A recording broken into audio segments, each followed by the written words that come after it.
नमस्कार, आदी एग्रोमध्ये तुम्हा सर्वांचं मनापासून स्वागत आहे। मेंढीच्या पोटात पिल्लं का मरतात?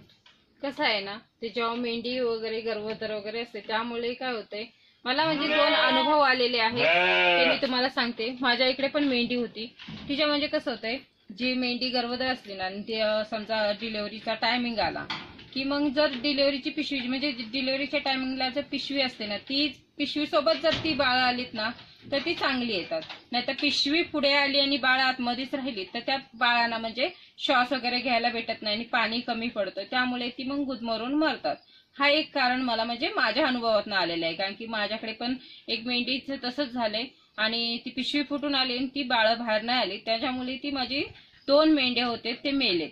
मग आणि एक दुसरं कारण म्हणजे काय, आपण जेव्हा मेंढी वगैरे पालन करतो तेव्हा अशी मोकळी सोडलेली, जशी आता ही माझी मोकळी सोडलेली मेंढर वगैरे आहेत आतमध्ये, कप्पे आहेत 2 पण तरी पण एकाकडे मोकळीच आहेत। त्यामुळे काय होतंय, मेंढ्या वगैरे जेव्हा मस्ती करतात,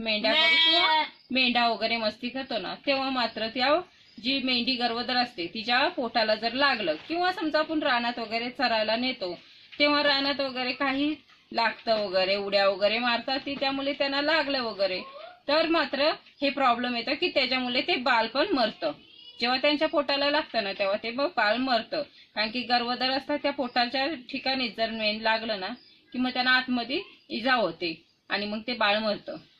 कसं आहे ना, हे जे आपले नुकसान वगैरे होतंय त्याच्यामुळे काय होतं, हे नुकसान जर टाळायचं आहे ना तर आपल्याकडे 2 पर्याय आहेत, कारण की माझ्या माहितीत हे 2च मला म्हणजे माहिती पडले, माझ्या अनुभवातून जे शिकले मी तेच तुम्हाला मी सांगते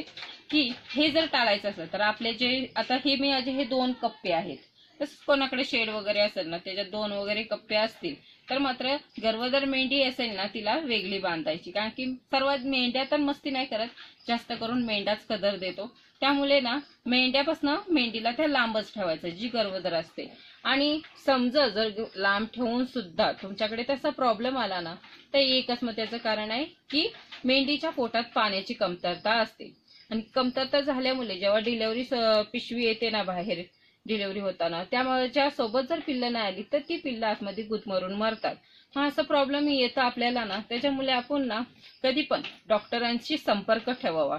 सर्व आपणच करावं असं नाही होत, कधी कधी डॉक्टर पण आपल्या कामाला येतात, त्यामुळे जेव्हा अशी प्रॉब्लेम वगैरे एखादे येत असेल ना तेव्हा डॉक्टर बरोबर कॉन्टॅक्ट करावा आणि डॉक्टरांकडून सल्ला घ्यावं, किंवा आपल्याला डॉक्टरांचं म्हणजे ताबडतोब येणं होत असेल तर त्या डॉक्टरांना बोलून घ्यावं। ही काळजी मात्र घेतली ना आपण कधी पण तर मात्र आपलं हे नुकसान आपल्याला टाळता येतं। असं आहे ना, मेंढी पालनात प्रत्येक गोष्टीवरती उपाय असतो, आणि मेंढी पालनाचा असू दे नाही तर कुठलाही असू दे त्याच्यावर उपाय असतोच, उपाय नाही असा नाहीये। तसंच आहे, माझ्याकडे जेव्हा मेंढीचं असं झालेलं ना की माझे 2 पिल्लं मेलीत एका मेंढीची, त्यावेळेला मी डॉक्टरांना विचारलेलं, तेव्हा डॉक्टर बोललेले की हे मेंढी पालन हे पाणी वगैरे कमी होतं ना त्याच्यासाठी एक पावडर असते, आता माझ्याकडे ती आहे नाही, त्यांनी मला तेव्हा माहिती दिलेली होती की कशी वगैरे द्यायची, पण आता ती पावडर माझ्याकडे आहे नाही, त्यामुळे मी ती पावडर आणली ना किंवा आता माझ्याकडे 2-3 मेंढ्या गाभण आहेत, त्याच्यामुळे मला ती पावडरची गरज आहे, ती मी पावडर आणणार आहे आणि ती पावडर विषयी मी तुम्हाला माहिती देईन। आणि कोणाला जर आता गरज असली ना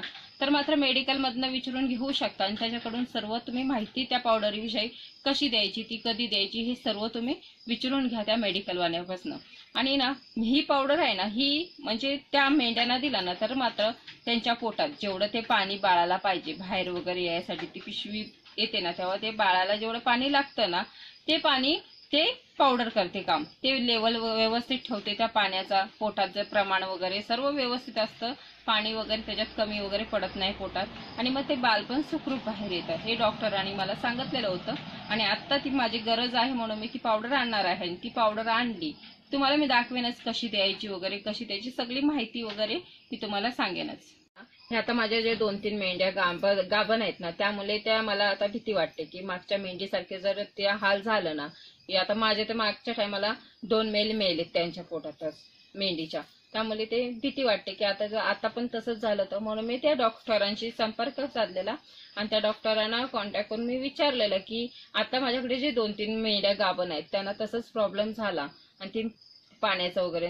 मेली वगैरे पिल्लं तर काय करू, तर त्यामुळे त्यांनी मला सांगितलंय की एक पावडर असते, ते पावडरचं मला नाव वगैरे सांगितलं नाहीये, ते स्वतः आणून देणार आहेत आणि जेव्हा ती पावडर आणतील ना तेव्हा मी तुम्हाला सांगेनच, तुमच्याबरोबर शेअर करेन की ती पावडरची माहिती वगैरे तू सांगेन, कशी द्यायची, काय प्रमाण असतं, सर्व सांगेन. आणि जर समजा कोणाला गरज असेल आता तर त्यांनी मेडिकलवाल्यापासून विचारून सर्व माहिती घेऊ शकता. आता मलाच माहिती नाही ती पावडर कसली आहे, त्यामुळे मी त्या पावडर विषयी सांगत नाही, फक्त एवढंच सांगते की उपाय हे सगळ्यावरच असतात आणि उपाय आपण शोधून काढायचे. जेव्हा म्हणजे आपल्याला हे प्रॉब्लेम येतात ना तेव्हा मात्र डायरी करायची, आणि त्या डायरीमध्ये आपल्याला आता सर्दीचं औषध म्हणा, कुठलीही अशी भरपूर प्रकारचे आहेत औषधं वगैरे, प्रत्येकावर उपाय आहे, प्रत्येक आजारावर मेंढ्यांचा उपाय आहेच, काय नाही असं नाहीये. त्यामुळे ती औषधं नोट करून ठेवायची, म्हणजे आपल्याला कधी पण अडचण आली तर ती औषधं आपल्याला वापरता येतील. आणि जर समजा आपल्याला औषधांविषयी माहीत नसेल तर जवळपास आपल्याकडे डॉक्टर वगैरे असतात, त्या डॉक्टरांकडे आपण माहिती घेऊ शकता, डॉक्टरांना विचारू शकता